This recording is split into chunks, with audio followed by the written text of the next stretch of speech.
Muy buenas, este grupo está conformado por Dayalin Morván, Gabriela López y Francina Ascona, su servidora, y en esta ocasión les hablaremos sobre el mesmerismo, movimiento dentro de la historia de la psicología.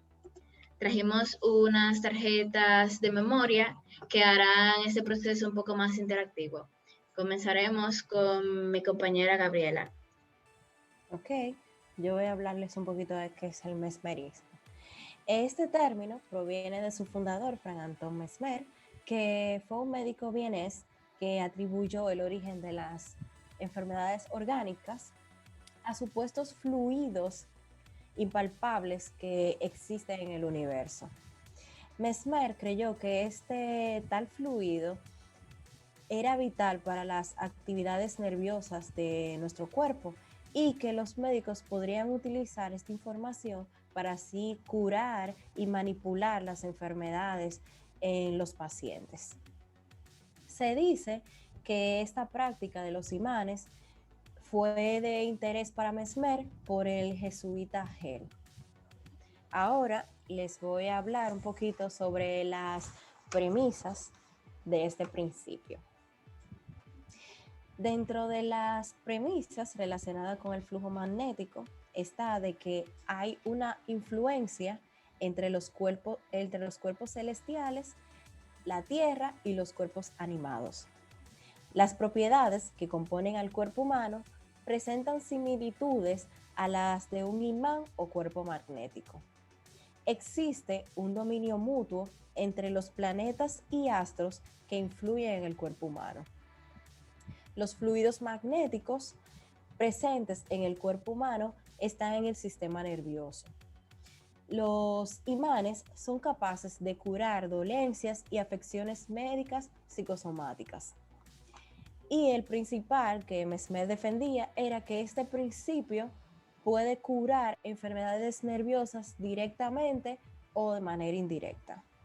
Voy a pasar con mi compañera Francina.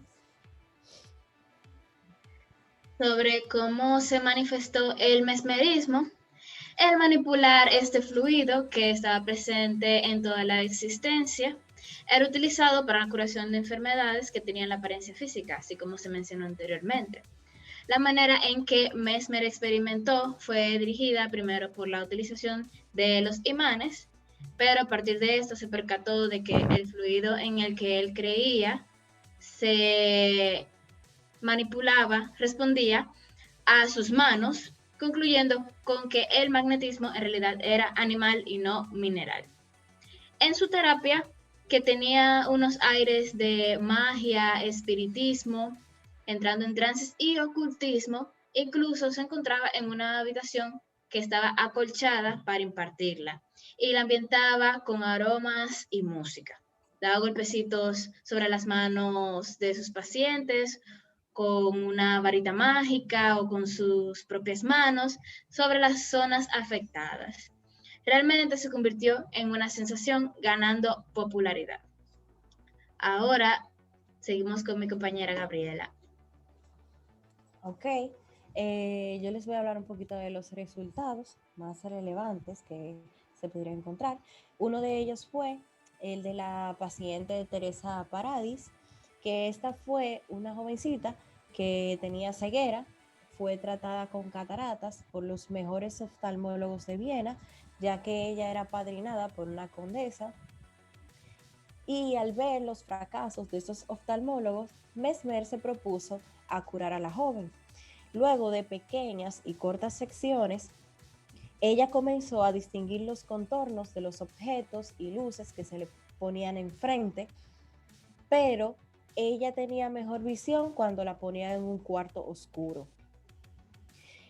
Esto llevó a tanto de que la joven no podía estar sobre sus pies y se caía de golpe de tanta luz que entraba por sus ojos. Para muchos, esto fue un fracaso, pero para el mismo Mesmer esto fue una gran victoria.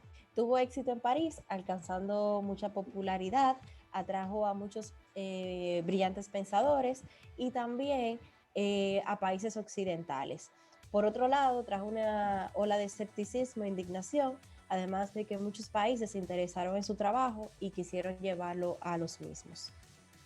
voy a pasar con mi compañera Dayelin.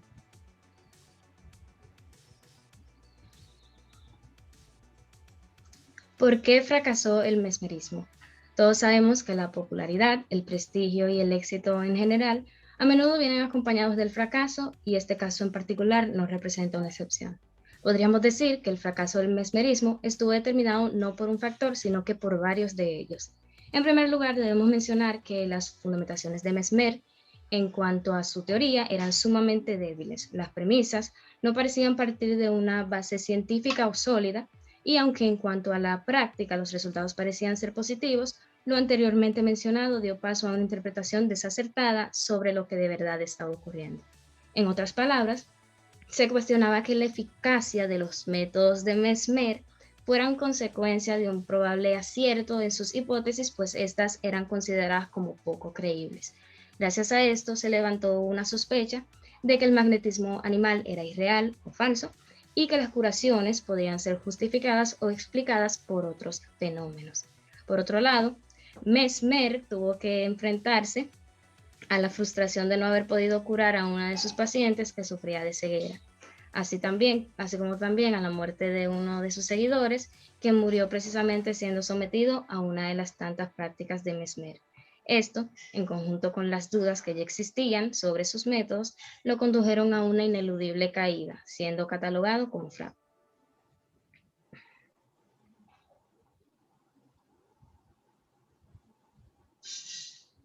¿Cuáles aportaciones se le atribuyen al mesmerismo? A pesar de todo, el mesmerismo fue de bastante provecho en varias áreas, principalmente en el campo de la medicina, en donde fue utilizado como un agente de sedación debido a su característica de introducir a quienes se sometían a él en un estado de somnolencia. Médicos como John Elliotson, James S. Dale, Jules Cloquet y James Ward utilizaron al mesmerismo como anestesia para realizar un sinnúmero de cirugías, notando que éstas tenían mucho éxito y que los efectos del mesmerismo suprimían efectivamente el dolor que conllevaba cada uno de los procedimientos. Se realizaron extirpaciones, amputaciones, etc. Y cabe destacar que el mesmerismo también se utilizó en la odontología como anestesia para cirugías o procedimientos dentales. No podemos olvidar mencionar que el mesmerismo también sentó las bases, o muchas de las bases, para el estudio de la neurosis y la psicoterapia.